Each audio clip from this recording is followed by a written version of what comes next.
2002 की बसपा भाजपा सरकार पर रामाशीष का बड़ा खुलासा। राजा भैया धनंजय सिंह अक्षय प्रताप को जेल में बंद कराने पर भी बड़ा खुलासा। गंगा बख्श सिंह को सीएम बनाने की किसने और क्यों कर ली थी तैयारी। मायावती को कौन भाजपाई चाहते थे सीएम बने और कौन नहीं। 40 साल तक भाजपा में रहे रामाशीष राय का इंडिया से बड़ा खुलासा।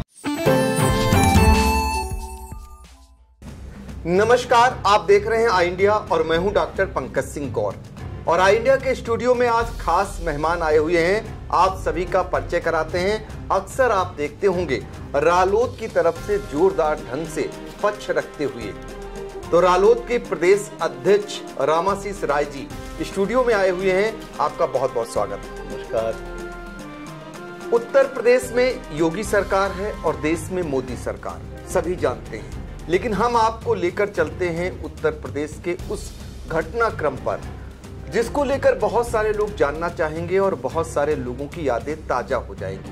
दरअसल एक जमाना ऐसा था जब उत्तर प्रदेश में कल्याण सिंह भारतीय जनता पार्टी की ओर से, राम प्रकाश गुप्ता जी और राजनाथ सिंह मुख्यमंत्री बने थे। वो दौर जब आया, उस दौरान एक दौर ऐसा भी आया कि मायावती के सहयोग से उत्तर प्रदेश में मुख्यमंत्री बने। तो उस घटनाक्रम पे आज हम बातचीत करेंगे, क्योंकि उन दिनों उत्तर प्रदेश की राजनीति में सुर्खियों में रहा करते थे रामाशीष राय जी, और उन्हीं से वो घटनाक्रम के बारे में भी जानेंगे, आपकी राजनीति के बारे में भी जानेंगे, क्योंकि भारतीय जनता पार्टी युवा मोर्चा के आप राष्ट्रीय अध्यक्ष रहे।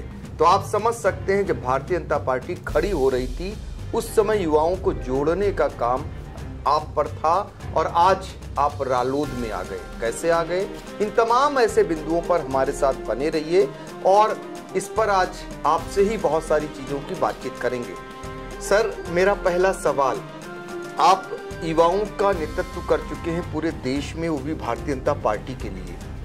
कहां से आपने शुरुआत की थी और इतने शिखर तक कैसे पहुंचे? देखिए, मैं छात्र जीवन से ही थोड़ा मेरा रुझान रहा राजनीति की तरफ, और जब इमरजेंसी लगी देश में तो उस समय हम लोग इंटर पास करके बीए में प्रवेश किए थे। और इंटर कॉलेज में जब हम लोग पढ़ते थे तो इमरजेंसी लग चुकी थी। फिर हम लोग युवा संघर्ष वाहिनी एक बनी थी जी, उसमें हम लोग जुड़े थे। हमारे इलाके के दो प्रमुख नेता समाजवादी, एक स्वर्गीय उग्रसेन जी थे, एक राम नरेश पांडे जी थे, जो हमारे इलाके से लड़ते थे। उन लोगों पे मैं बड़ा मदद करता था, चुनाव में उन लोगों के साथ भी रहता था। तो उस आंदोलन में मेरी छात्र भूमिका जो है युवा संघर्ष वाहिनी के रूप में निकली। उस समय विद्यार्थी परिषद के भी कुछ कार्यक्रमों में मैं जाता था। फिर वहाँ से बहुत काम किया, इमरजेंसी हटी, जनता पार्टी बनी। मेरे इलाके से उग्रसेन जी को टिकट मिला था। समाजवादी पार्टी के बड़े नेता थे, समाजवादी उस समय सोशलिस्ट मूवमेंट के नेता थे जी। और मैं तो अभी छात्र था, लेकिन इमरजेंसी हटने के बाद और नेताओं के जेल से रिहा होने के बाद जब चुनाव हुआ तो उसमें मैं उग्रसेन जी को, उस समय हम लोग 1700 रुपया इकट्ठा करके मैंने उनको माला पहनाया था जी। और गांव-गांव से गेहूं चावल इकट्ठा करके आंदोलन में उनको मदद किया था। तो उग्रसेन जी ने हमको बहुत स्नेह दिया, और उसके बाद राजनीति में एक जाने का जनता पार्टी के ज़माने में एक रास्ता खुल गया। वो जब भी आते थे तो मुझसे चिट्ठी लिखते थे, मेरे यहाँ आते थे, मैं उनसे मिलता था। और फिर जनता पार्टी में अटल बिहारी वाजपेयी एक ऐसा व्यक्तित्व थे जी, जो सबको आकर्षित करते थे। उनके व्यक्तित्व से भी मैं प्रभावित हुआ, और फिर मैं अपने को पूर्ण रूप से राजनीतिक क्षेत्र में काम करने के लिए एक तरह से मन बना लिया था जी। मैं शादी विवाह न करते हुए पूरा देश के लिए काम करने की मेरे मन में भावना आई कि आखिर इस देश के निर्माण के लिए जिन शहीदों ने फांसी के फंदा चूमा, जिन शहीदों ने देश के लिए अपनी कुर्बानियाँ दिया, उनके सपने थे, और उस सपने को पूरा करने की जिम्मेदारी देश के युवाओं को होनी चाहिए। इसलिए कुछ युवा घर की जिम्मेदारियों से में न उलझ करके देश के लिए और समाज के लिए काम करें। तो इसके लिए मैंने मन बना लिया कि राजनीतिक क्षेत्र में ही मुझे काम करना है। और फिर तब तक दुर्भाग्य से जनता पार्टी टूट गई जी। और हमारे नेता, हमारे इलाके के नेता बहुत मुझे स्नेह करते थे। गुलशन जी का आकस्मिक निधन हो गया, जनता पार्टी टूट गई, भारतीय जनता पार्टी का निर्माण हुआ। तो वाजपेयी जी से हम सबको बड़ा लगाव था और एक उनसे जुड़ाव भी था। तो हम उस समय भारतीय जनता पार्टी के उस संगठन में जुड़ गए थे और उस ब्लॉक का जो है मैं महामंत्री बनाया गया। ये साल कौन सा था? ये 1980 का था। अच्छा। इसके पहले जनता पार्टी में भी मुझे युवा मोर्चे का, जो सुब्रमण्यम स्वामी अध्यक्ष थे, जी जी, उस समय युवा मोर्चा का मुझे संयोजक बनाया गया था, पथरदेवा ब्लॉक का।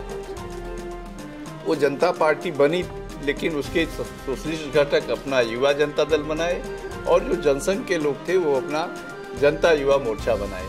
तो सुब्रमण्यम स्वामी उसके अध्यक्ष हुए, मैं उसमें ब्लॉक का अध्यक्ष बना था, संयोजक बना था।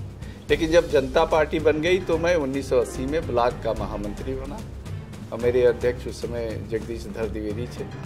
तो दोनों हम लोग मिल करके गांव-गांव जाते थे, साइकिल से जाते थे, झंडा लगा करके लोग उपहास करते थे। लेकिन हम लोग गांव-गांव जा करके कमेटी बनाते थे, भारतीय जनता पार्टी के लिए लोगों को जोड़ते थे। बहुत ज़्यादा उस समय भारतीय जनता पार्टी का उस समय क्रेज नहीं था।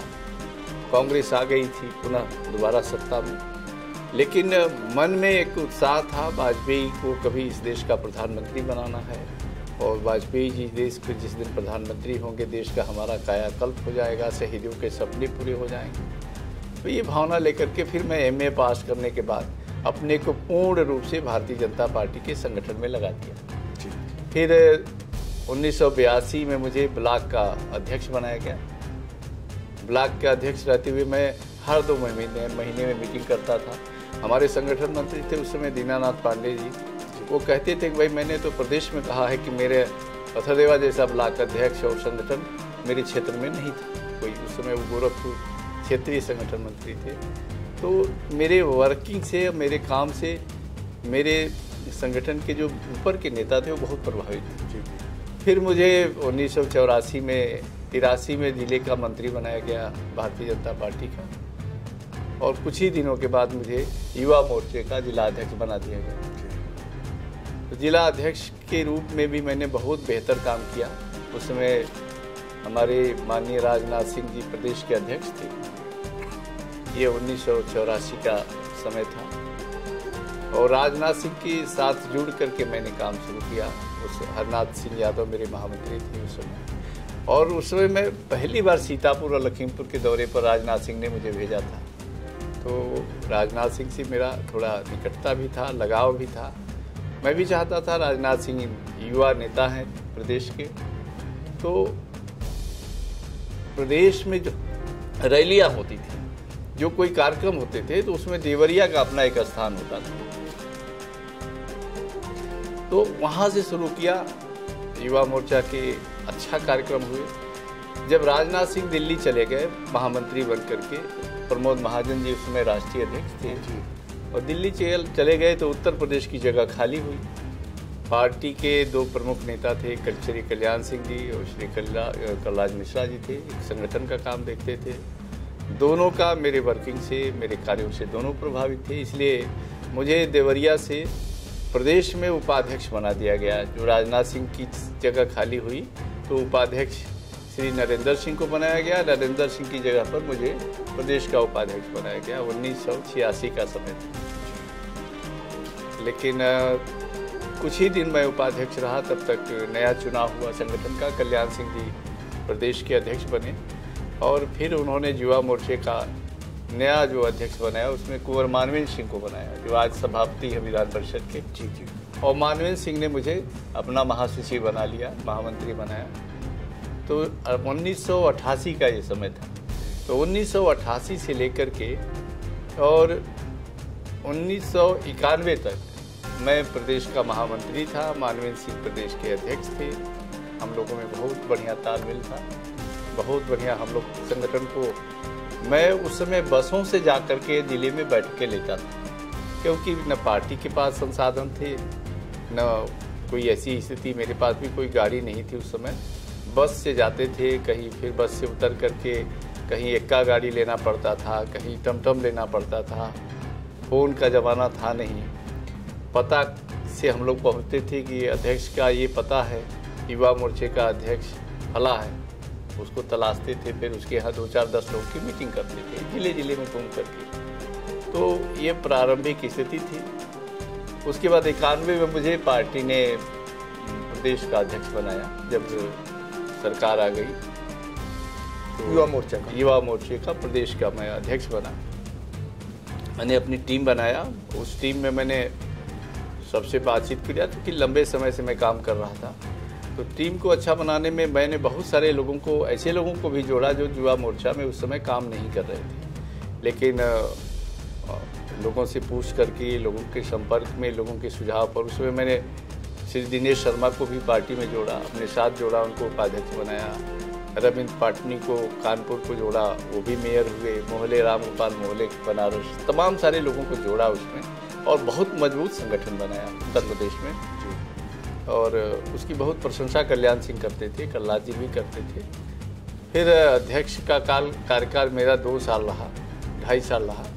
उसके बाद दिनेश शर्मा को ये जिम्मेदारी दी गई। मुझे पूछा गया कि किसको अध्यक्ष अब आप अपनी बात बनाना चाहेंगे, क्योंकि अब दूसरा कार्यकाल आपको नहीं मिलेगा।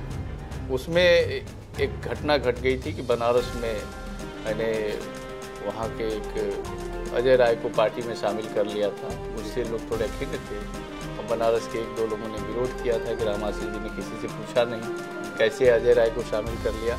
तो उसके कारण मुझे दूसरा कार्यकाल नहीं दिया गया युवा मोर्चे का। पूछा गया कि अब आप ही बता दीजिए कि किसको अध्यक्ष बनाना है। तो मैंने उस समय दिनेश शर्मा का नाम सुझाया था। दिनेश शर्मा मेरे बाद अध्यक्ष हो गए। मेरे जी में कोई जिम्मेदारी नहीं रही, लेकिन 3-4 महीने बाद कल्याण सिंह ने मुझसे कहा कि भाई तुमको मैं युवा मोर्चे का राष्ट्रीय सचिव बनवा रहा हूँ। और फिर उन्होंने राष्ट्रीय सचिव मुझे बनाया। और केंद्र के भी नेताओं का उस समय मेरे ऊपर बड़ा स्नेह था। आडवाणी जी देश के भारतीय जनता पार्टी के वही सर्वे सर्वा एक तरह से निर्माण में आडवाणी जी का बड़ी भूमिका थी। और आडवाणी जी को सहयोग और उनके साथ कंधे से कंधा मिलाकर के माननीय गोविंदाचार्य जी चल रहे थे। उनके सहायक थे। उनके साथ गोविंदाचार्य जी उत्तर प्रदेश का दौरा करते थे मेरे वर्किंग से, जब मैं महामंत्री था तब से और अध्यक्ष था। उनका बड़ा योगदान था। उनका भी स्नेह मुझे मिलता रहा बराबर। और उनके स्नेह से, उनके सहयोग से केंद्र के नेताओं का भी सहयोग मिला। मैं फिर युवा मोर्चे का प्रदेश और राष्ट्रीय सचिव बना। राष्ट्रीय सचिव नड्डा जी के साथ बनाया गया। जेपी नड्डा जी जो आज राष्ट्रीय अध्यक्ष हैं, इन्होंने मुझे अपना प्रदेश मंत्री बनाया, राष्ट्रीय सचिव बनाया। और नड्डा जी को मैं जो यूपी में का जब मैं प्रदेश अध्यक्ष था तो नड्डा जी ही अध्यक्ष थे दिल्ली के। नड्डा जी ही मुझे प्रदेश अध्यक्ष भी मनोनीत किए। और मैं नड्डा जी को लेकर के पूरे उत्तर प्रदेश में उस समय दौरा कराया था। लगभग 16-17 जिलों में नड्डा जी का दौरा मैंने कराया था। तो इसलिए नड्डा जी भी मेरी वर्किंग से प्रभावित थे। मुझे राष्ट्रीय मंत्री बना लिया अपनी टीम में। और थोड़े दिन रहे तब तक विधानसभा का चुनाव आया वहाँ का, हिमाचल का। तो वो हिमाचल में नेता सदन, नेता प्रतिपक्ष बन गए। तो उनकी खाली हुई रिक्त जगह पर जो है उमा भारती आ गई। और उमा भारती उसी टीम को लेकर के आगे चली। लेकिन जब 1997 में दोबारा उमा भारती जी प्रदेश राष्ट्रीय अध्यक्ष हुई तो उन्होंने मुझे अपना वरिष्ठ उपाध्यक्ष बना लिया। और उमा भारती के बाद मुझे 2 साल उन्होंने 3 साल काम किया। 2 साल पहले काम किया, लगभग 6 साल उमा जी ने काम किया। उसके बाद मुझे राष्ट्रीय अध्यक्ष माननीय उषा बाबू ठाकरे जी ने मनोनीत किया देश का। इसके पहले मैं 1993 में मुझे फाजिल नगर से टिकट मिला। मैं चुनाव लड़ा और चुनाव में मेरे कुछ अति शुभचिंतक जो मेरे थे उन्होंने आडवाणी जी का कार्यक्रम जो मेरे क्षेत्र में लगा था उसको कैंसिल करा दिया और मैं 3000 से चुनाव हार गया। फिर 96 में मुझे उस इलाके की जनता चिल्ला रही थी कि इस बार तो कोई रोक नहीं सकता है। तो 96 में मेरा टिकट काट करके एक कांग्रेस से एक तांत्रिक आए थे, उस तांत्रिक को टिकट दे दिया गया, मेरा टिकट कट गया। तो ये बात दिल्ली के और तमाम नेताओं को बहुत खलती थी कि एक कार्यकर्ता जो ब्लॉक लेवल से लेकर के राष्ट्रीय लेवल तक काम कर रहा है उसका टिकट काट करके और एक दूसरी पार्टी से आए एक तांत्रिक को टिकट दे दिया गया। तो सभी लोग मनमाहत थे, लेकिन दिल्ली के कुछ नेताओं ने इसका प्रयास किया। फिर मुझे दोबारा विधान परिषद में मनोनीत किया गया। तो 97 में मैं विधान परिषद का सदस्य, राज्यपाल जी ने मुझे मनोनीत किया था। उस समय मायावती और भारतीय जनता पार्टी की मिलीजुली सरकार थी।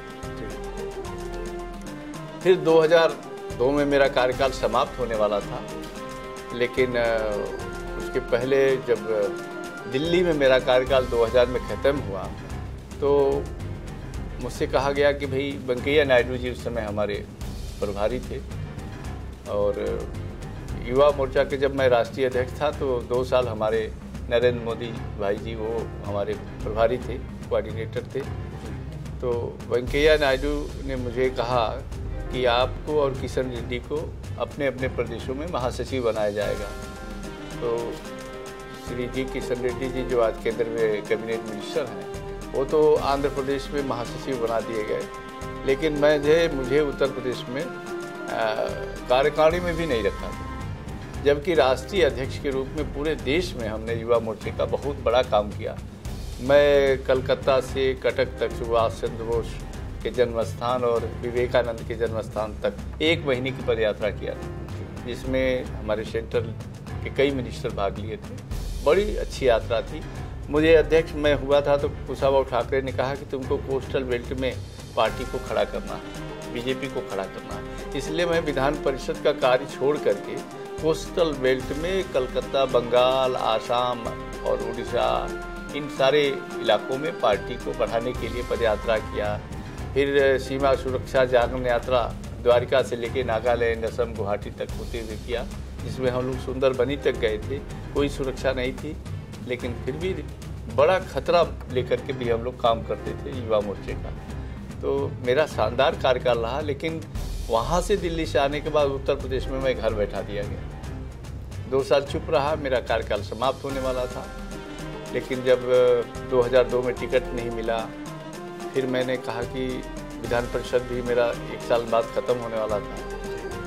तो हम लोग दिल्ली गए थे एक बड़े नेता से मिलने के लिए।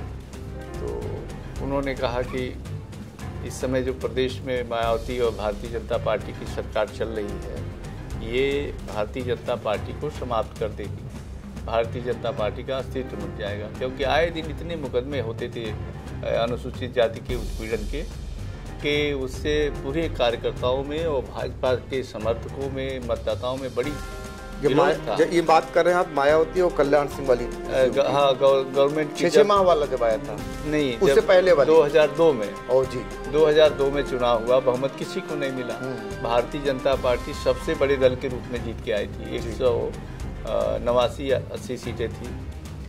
कल्याण सिंह नहीं चाहते थे कि कोई किसी से मिल के सरकार बनाई जाए, लेकिन दिल्ली के हमारे कुछ नेता चाहते थे कि अगर यूपी में बीएसपी और भारतीय जनता पार्टी आपस में मिल गई तो एक बहुत बड़ा वोट बैंक जुड़ जाएगा और 2004 के लोकसभा चुनाव में हम लोग आसानी से चुनाव जीत जाएंगे।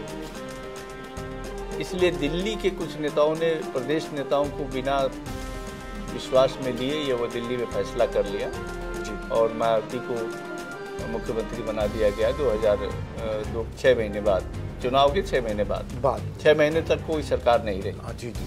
और वाजपेयी जी प्रधानमंत्री थे दिल्ली में। जी। कल्याण सिंह नहीं चाहते थे और लोग, कल्याण सिंह फिर बाहर हो गए पार्टी से, उन्होंने बीच में बाहर चली गए थे। उस समय भी बीएसपी के नेताओं ने हमसे कहा कि देखिए, जो बीजेपी चाहती है कि 2004 में बीएसपी मिल के चुनाव लड़ेगी, हम लोग नहीं मिल के लड़ेंगे। ये हमके बीएसपी के कई नेताओं ने कहा कि हम लोग सभी 80 सीटों पर लड़ेंगे उत्तर प्रदेश में। और बहन जी के काफ़ी विश्वास पात्र लोग जो उनके साथ थे, उन लोगों ने कहा, हम झांसी से हम लोग जा रहे थे ललितपुर एक बैठक में, कमेटी की बैठक में, तो वहाँ मुझे एक विधान परिषद सदस्य जो मेरे साथ गाड़ी में चल रहे थे, उन्होंने कहा कि नहीं, ये तो सवाल ही नहीं पैदा होता। हमने दिल्ली जाकर के नेताओं को बताया कि भाई मायावती जी की पार्टी लोकसभा चुनाव में मदद नहीं करेगी, और उनका जो रवैया है, जिस तरह से विधायकों को सुना नहीं जा रहा है, भारतीय जनता पार्टी के विधायकों को भी नहीं सुनी जा रही है, कार्यकर्ता बड़ा हतोत्साहित है। तो या तो मायावती जी की सरकार को बाहर से समर्थन दिया जाए ताकि उसका खामियाजा अपने बीजेपी को न भोगना पड़े।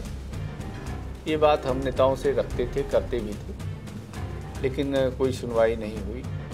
लेकिन 2003 में जब सरकार का विस्तार हुआ, मंत्रिमंडल का विस्तार हुआ, तो हमारे कुछ साथियों ने कहा कि दिल्ली चल कर के आपको भी अपनी बात रखनी चाहिए। दिल्ली से भी तमाम सारे प्रदेश के लोगों मुझे फ़ोन करते थे कि आप राष्ट्रीय अध्यक्ष रहे, आपको कहीं कोई जिम्मेदारी नहीं दी गई है, तो आप पुनर्गठन में या तो मंत्रिमंडल में आ जाइए ताकि आगे आपको कंटिन्यू किया जाएगा विधान परिषद में मंत्री के रूप में। संगठन में आपको जगह नहीं मिली। हम गए दिल्ली, मनोज सिन्हा जी उस समय हमारे मित्र थे, हम लोग दिल्ली में बैठे थे। मनोज सिन्हा जी ने कहा कि भाई चला जाए। कृष्णानंद राय थे, मनोज सिन्हा थे, कि उत्तर प्रदेश के प्रभारी उसमें माननीय राजनाथ सिंह जी थे।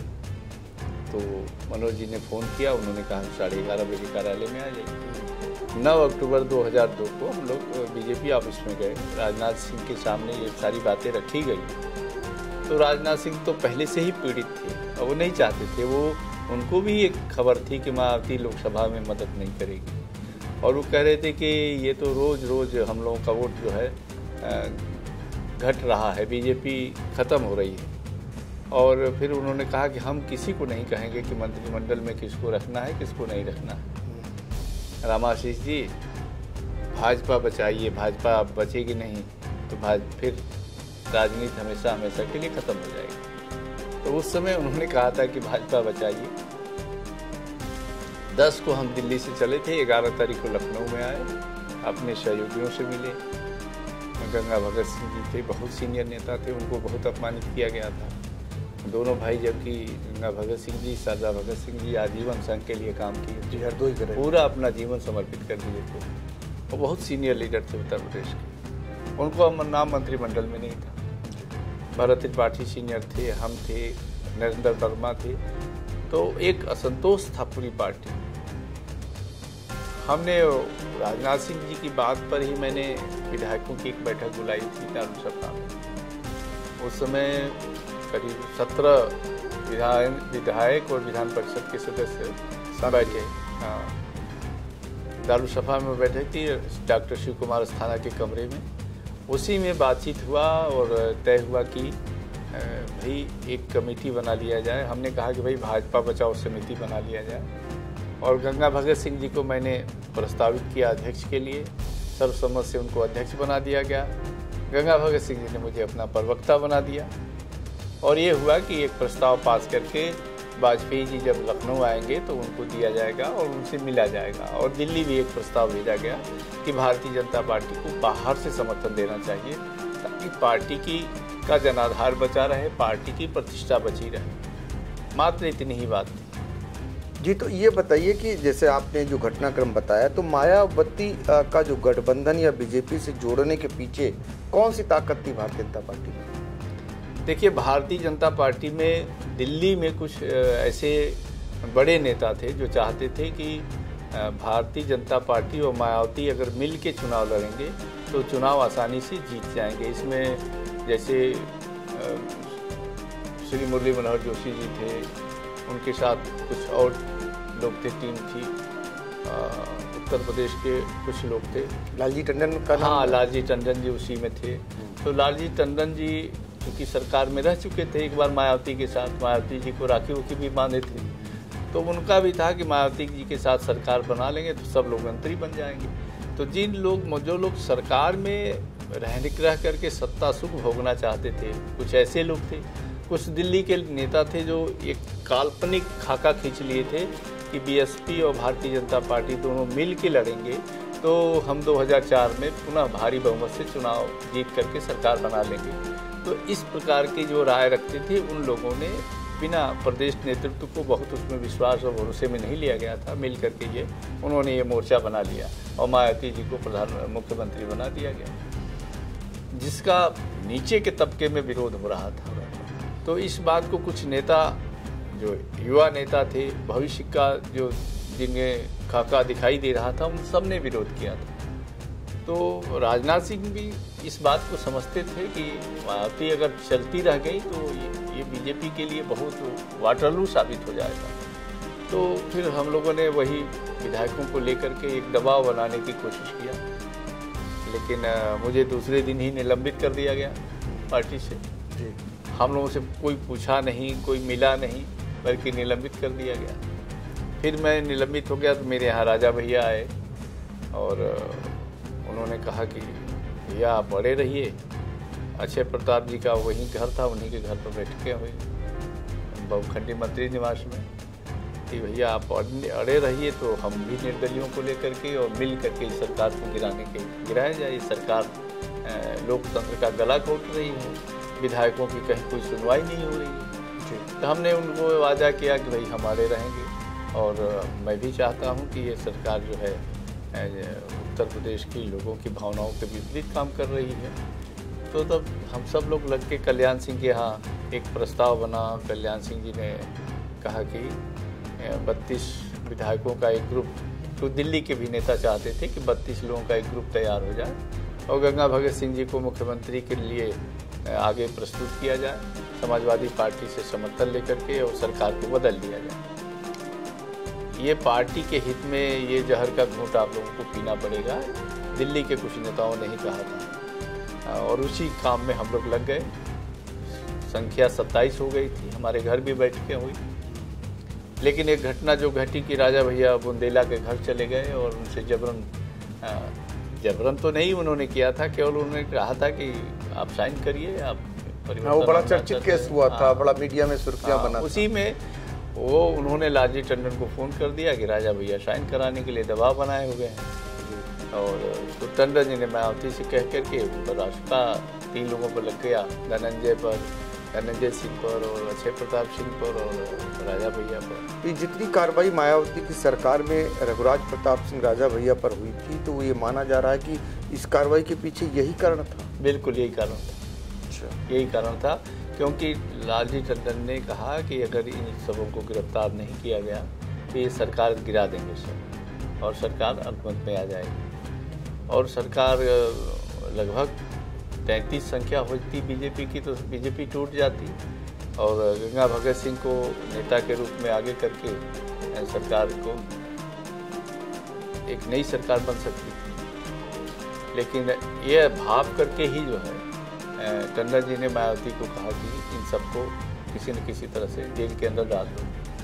फिर इन सब लोग जेल के अंदर चले गए, रास्ता लगा दिया गया, और फिर जो असंतुष्ट विधायक हैं उन पर दबाव बनाया गया कि वो वापस बीजेपी की तरफ आ जाए। तो लगभग 1 मई को दिल्ली में मीटिंग हुई, 1 अप्रैल को, और सारे विधायक वापस चले गए। दिल्ली में वेंकैया नायडू ने सबकी मीटिंग बुलाया था, बस मैं एक रह गया था, एक कल्याण सिंह रह गए थे, और बकिया कोई मुखर विरोध करने वाला नहीं रह गया था। इसी बीच में हम बार बार मुलायम सिंह जी से कहते थे, मुलायम सिंह जी के घर पर जाते थे हम, मुलायम सिंह हमको बुलाते थे और कहते थे रामाशीष जी आप बड़े रहेंगे तो ये सरकार गिर जाएगी। रात में 11 बजे उनके प्रिय जगजीवन फ़ोन करते थे कि बाबूजी याद कर रहे हैं। तो मैं उनके घर जाता था, शिवपाल जी और मुलायम सिंह जी रहते थे। मुलायम सिंह जी को मैं कहता था कि अजीत सिंह जी को आप वहाँ से निकालिए तो ये सरकार आसानी से गिर जाएगी। मुलायम सिंह जी कोशिश भी किए थे, लेकिन सफल नहीं हो पाए। इसी बीच में दिल्ली में भारतीय जनता पार्टी का जब बजट सत्र चल रहा था सरकार का, तो जगमोहन उसमें हमारे मिनिस्टर थे, और जगमोहन सिन्हा को लोकसभा में बीएसपी के एमपीओ ने बोलना ही नहीं दिया, और पूरा लोकसभा की कार्रवाई स्थगित होनी पड़ी। उसी घटना पर मैंने कहा कि अगर भारतीय जनता पार्टी के मंत्री को दिल्ली में नहीं बोलने दिया जाएगा लोकसभा में, तो यहाँ भी असंतुष्ट विधायक आने वाले बजट में मायावती के सरकार के खिलाफ अविश्वास प्रस्ताव लाएंगे, उनको बोलने नहीं देंगे। ये अगस्त में, ये 2003 के अगस्त में बातें जो है छप गई। हम लोग एक बैठक किए थे, 10-11 विधायक आए थे उसमें जी। और उस बैठक वो खबर छपने के बाद मुझे पार्टी से 4 अगस्त को 6 साल के लिए निकाल दिया गया। 4 अगस्त तो ये बात है 2003 का। 3 में। हाँ, कि हमने उस घटना पर संज्ञान लिया था कि मायावती के जो एमपी थे उनकी सरकार को यहाँ बीजेपी चला रही थी और उन्हीं के एमपी दिल्ली में जगमोहन सिन्हा को बोलने नहीं दिए लोकसभा में। इस घटना पर मैंने एक प्रतिक्रिया व्यक्त किया था, उसमें 3-4 विधायक, करीब 8-10 विधायक भी बैठे थे और वो खबर अखबार में छप गई। उसी घटना पर लालजी टंडन और जो यहाँ के प्रदेश के नेता थे उन लोगों ने दिल्ली खबर कर दिया कि ये रामाशीष जी को अगर निकाला नहीं गया पार्टी से तो ये आए दिन इस तरह के गतिविधियाँ पैदा करते रहेंगे और जिससे पार्टी और सरकार को संकट का सामना करना पड़ेगा। तो फिर मुझे 4 तारीख को पार्टी से निकाल दिया गया। 5 को मायावती जी ने अपने एक अवस्थी उनके यहाँ लोकल एलआईयू के थे भेजा था कि अब राय से पता करो कि कितने लोग असंतुष्ट हैं। वो 30 के नाम लिख के ले आए थे, लेकिन हमने 10 नाम और उसमें जोड़ा, 40। हमने कहा कि ये 40 लोग बजट सत्र में मायावती की सरकार को गिराने का फैसला कर लिए हैं। वही सूची से मायावती ने दिल्ली को फैक्स किया और कहा कि ये सरकार को अब हम नहीं चलाएंगे क्योंकि ये 40 लोग बीजेपी को सरकार गिराने का मन बना लिए हैं, फैसला कर लिए हैं। और अचानक उन्होंने विधानसभा को भंग करने का फैसला कर लिया और जिसके कारण उस सरकार को, मायावती और भाजपा की सरकार को जाना पड़ा। हालांकि मायावती अगर चाहती, अगर थोड़ा शांत मन से, शांत चित्त होकर के कुछ मामले कुछ दिनों तक उसको टाल देती तो सरकार पर कोई संकट नहीं था और बल्कि समाजवादी पार्टी पर संकट था। मायावती ने पूरा मन बना लिया था कि समाजवादी पार्टी को तोड़ देना है। एक ही दिन शिवपाल पर और मुलायम सिंह जी पर, सब पर जो है 40-50 मुकदमे लिखे गए थे उनके विवेकाधीन कोष को लेकर, क्योंकि उन लोगों ने अपने ही बजट को अपने विद्यालय में लगाया था इटावा में। उसको लेकर के मायावती ने उन पर विवेकाधीन कोष पर सवाल उठा दिया था। हमने प्रेस किया था, उस समय अखबारों में बहुत ढंग से छपा था, सहारा में छपा था।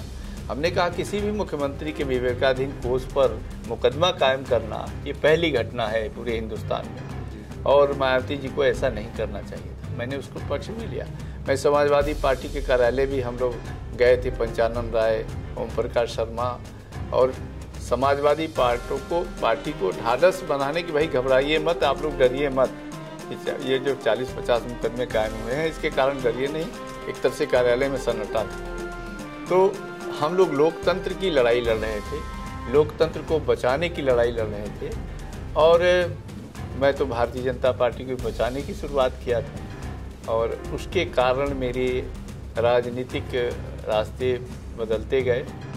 फिर बीच में मुझे 2008 में राजनाथ सिंह जी ने कहा कि रामाशीष जी आप आ जाइए भाजपा में, मैं सब ठीक कर दूंगा। 2008 में पुनः भाजपा में आए, राजनाथ सिंह की सभा में ज्वाइनिंग हुई मेरी, लेकिन 2009 तक मुझे कहीं कोई एडजस्टमेंट नहीं हुआ। उल्टे बाबू सिंह कुशवाहा को पार्टी में शामिल कर लिया गया। अब बाबू सिंह कुशवाहा को उस समय बहुत उन पर तरह के आरोप लगे थे। मैंने इसका विरोध किया। दिल्ली में सुषमा स्वराज ने भी विरोध किया, आदरणीय योगी आदित्यनाथ जी ने भी विरोध किया, वो मेनका गांधी जी ने भी विरोध किया, वरुण गांधी ने विरोध किया। फिर जाकर के उनके मामले पेंडिंग पड़े और 2012 में मैं उसी फिर निलंबित हुआ। तब से मैं अपना किसानों के बीच में काम करता रहा, राष्ट्रीय किसान सभा बना करके किसानों की लड़ाई लड़ता रहा। किसान का एक संगठन में जो स्वामी सहजानंद जी का था, उसी संगठन को आगे बढ़ाने में लगा रहा। 2014 में माननीय कल्लाद जी देवरिया से टिकट लेके आए तो फिर उन्होंने मुझे फ़ोन किया कि रामाशीष जी आपकी ज़रूरत है और आप अब पार्टी ज्वाइन करिए। उनके कहने पर, कल्लाद जी ने के कहने पर पार्टी फिर ज्वाइन किया 2014 में। तो तीसरी बार? हाँ, तीसरी बार। और 14 में ज्वाइन किया और कल्लाद जी ने कहा कि या तो आपकी विधानसभा जो फाजिल नगर है वहाँ से चुनाव लड़ाएंगे और अगर हमको लोकसभा चुनाव में टिकट नहीं मिला तो आपको लोकसभा में लड़ाएंगे। लेकिन न विधानसभा में चुनाव लड़ाया गया, न लोकसभा में लड़ाया गया, न कहीं संगठन में कोई जिम्मेदारी दी गई। 19 में चुनाव लड़ने के लिए मैंने मन बनाया था लोकसभा का देवरिया से। कई बार अमित शाह से मिला, उन्होंने आश्वासन भी दिया था। हमने कहा अमित शाह जी से या तो मुझे संगठन में जिम्मेदारी दीजिए या तो मुझे चुनाव लड़ाइए। उन्होंने कहा नहीं करूँगा, विचार करूँगा, आपको चुनाव लड़ाऊँगा। लेकिन 19 में चुनाव में मुझे कहीं नहीं कंसंट्रेट किया गया। फिर मुझे मजबूर होकर के देवरिया से लोकसभा का निर्दल पर्चा भरना पड़ा। जी, हमने कहा जनता की अदालत में तो अपनी बात बताएं कि भाई देखिए मेरे साथ कैसे हो रहा है, भरा। लेकिन रमापत राम जी त्रिपाठी जी का फ़ोन मुझे बराबर आता रहा कि हमसे कोई आपका वो नहीं है। हमने कहा देखिए आप तो जीत जाएंगे, कि बीजेपी की हवा चल रही थी 2014 में। लेकिन मैंने एक प्रतीकात्मक विरोध स्वरूप अपना पर्चा भरा है, एक संदेश देने के लिए कि भाई कार्यकर्ता पर आप कितने हथौड़े मारेंगे, कभी न कभी उस हथौड़े को रोकने के लिए वो हाथ उठाएगा या प्रतिरोध तो करेगा ही। तो प्रतिरोध करने का एक प्रतीक था मेरा 2019 का निर्दल चुनाव लड़ना लोकसभा देवरिया से। फिर 2021 में हम अपने संगठन के काम में लग गए। इसी दौरान किसान आंदोलन चल रहा था और उस किसान आंदोलन में मैं भी किसान परिवार का हूँ। मैं भी चाहता हूँ कि किसानों की आय दोगुनी हो, किसानों को MSP पर उनके उत्पादन का लाभकारी मूल्य मिले। तो मैं किसान आंदोलन में भाग लेने गया था दिल्ली।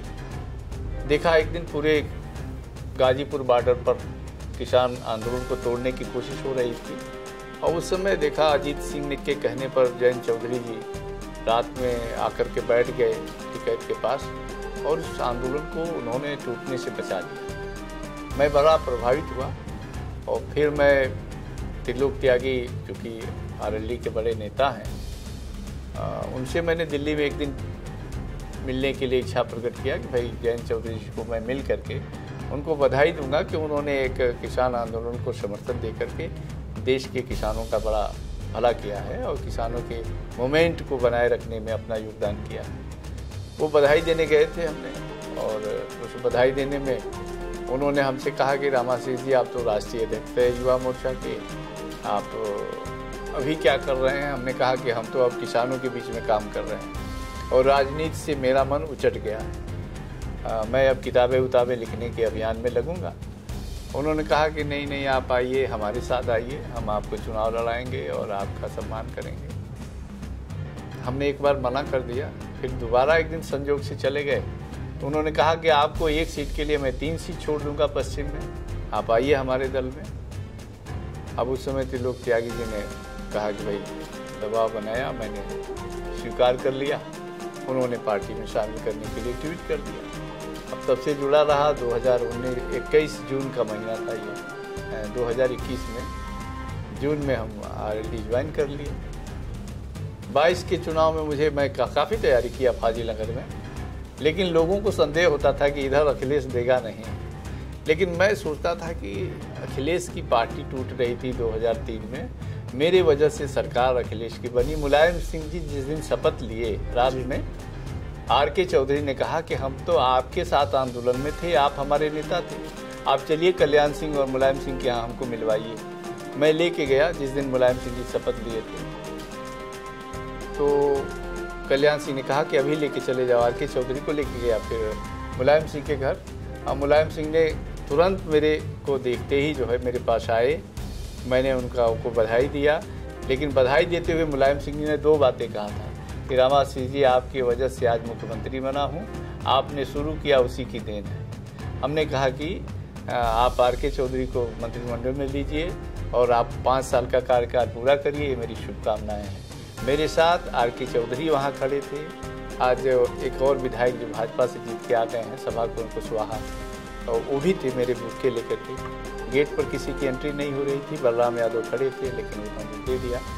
और वो मुलायम सिंह जी मिलने से कतराने लगे, मुझसे मिले भी नहीं। और इसलिए मुझे बड़ा राजनीति से मोहभंग हुआ कि जिन लोगों ने पर मैंने भरोसा किया और जिन लोगों ने मुझे बगावत करने के लिए प्रेरित किया, किसी ने मेरे साथ सहयोग नहीं किया। तो मैं कहा कि ये राजनीति बहुत ही एक तरह से धोखा और विश्वासघात वाली राजनीति अब हो गई है देश में। इसलिए अब किताबें लिखा जाए और स्वांतः सुखाय रघुनाथ गाथा, अपने स्वांतः सुखाय के लिए, क्योंकि हम लोग देश में कोई निर्माण के लिए और सामाजिक बदलाव के लिए राजनीति में निकले थे।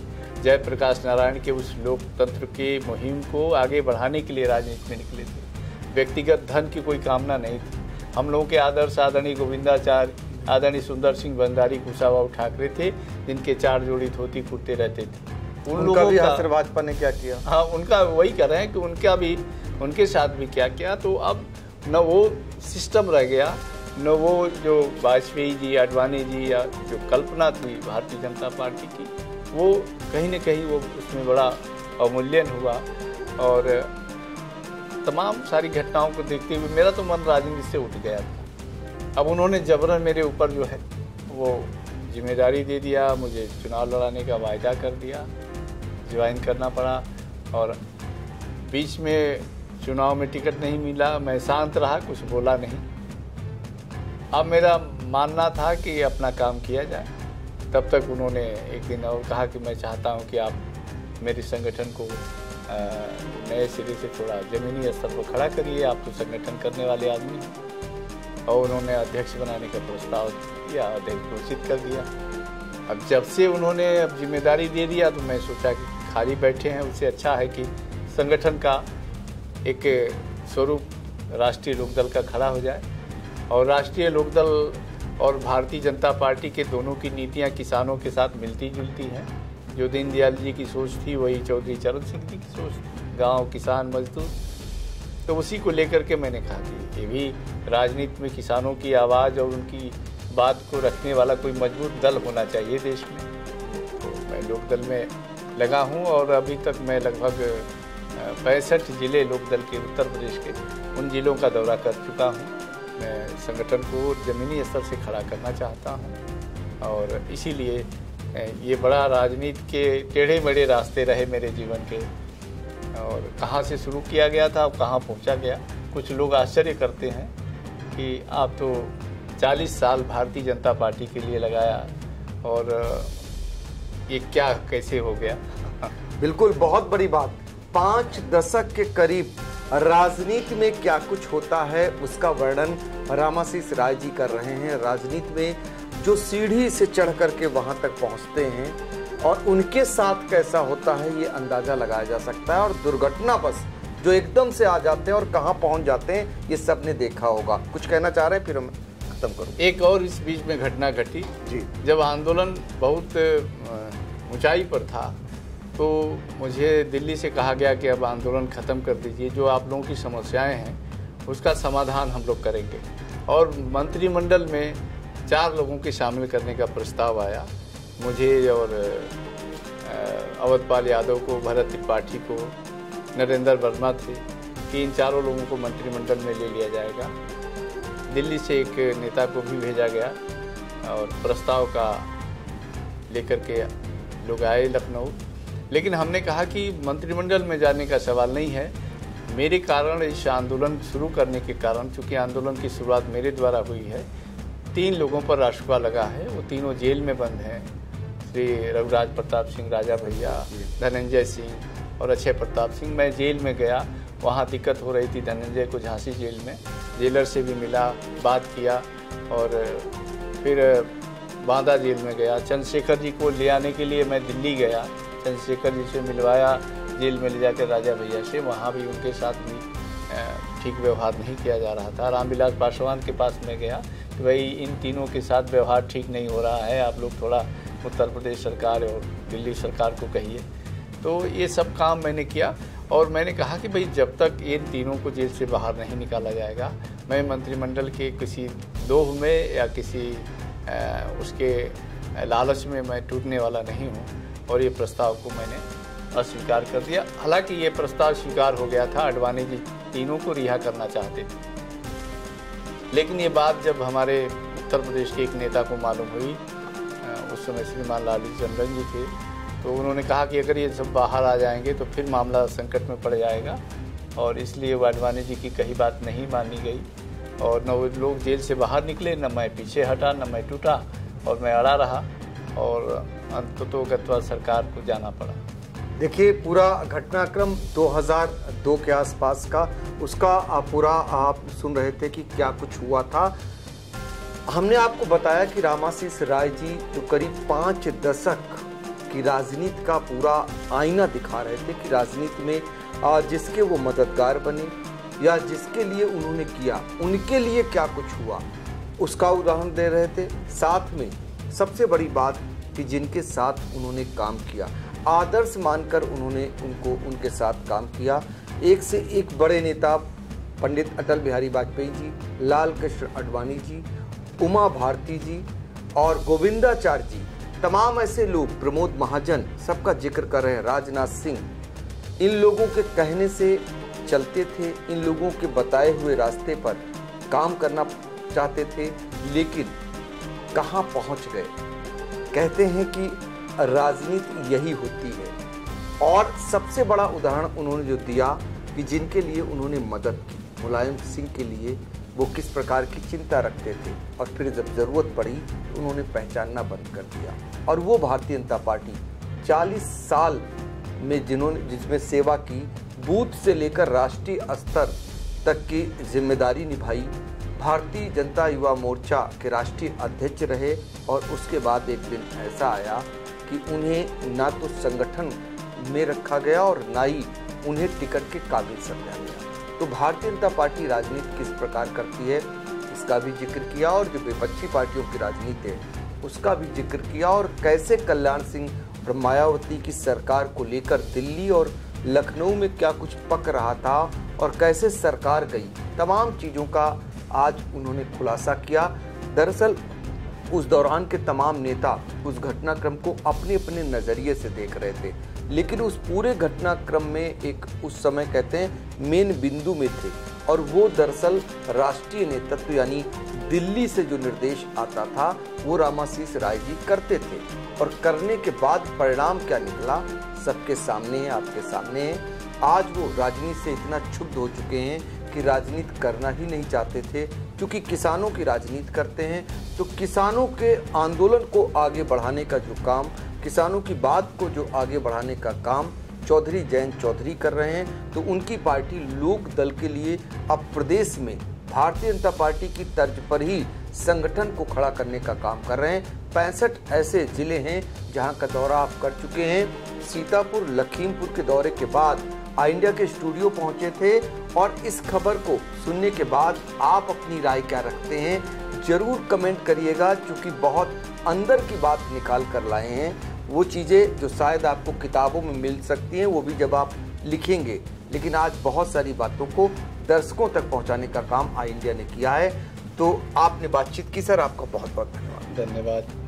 आई इंडिया की परफॉर्मेंस का रिपोर्ट कार्ड एनालिसिस रिपोर्ट में गढ़ा गया नया कीर्तिमान। 15 सितंबर से 12 अक्टूबर तक का हाल, 28 दिनों में 30 लाख व्यूज हुए पार, 1.25 लाख घंटे वॉचिंग का ग्राफ, 7500 बने नए सब्सक्राइबर्स, 1 लाख से ज्यादा दर्शक रोज देख रहे आई इंडिया, 5000 घंटे पहुंची डेली वॉचिंग। शुक्रिया हम पर भरोसा जताने का, संकल्प बेहतर से और बेहतर बनाने का। देखते रहिए आई इंडिया, खबर आपकी, नजर हमारी।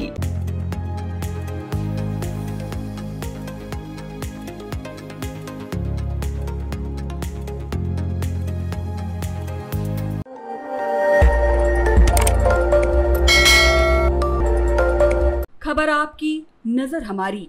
देखते रहिए आई इंडिया।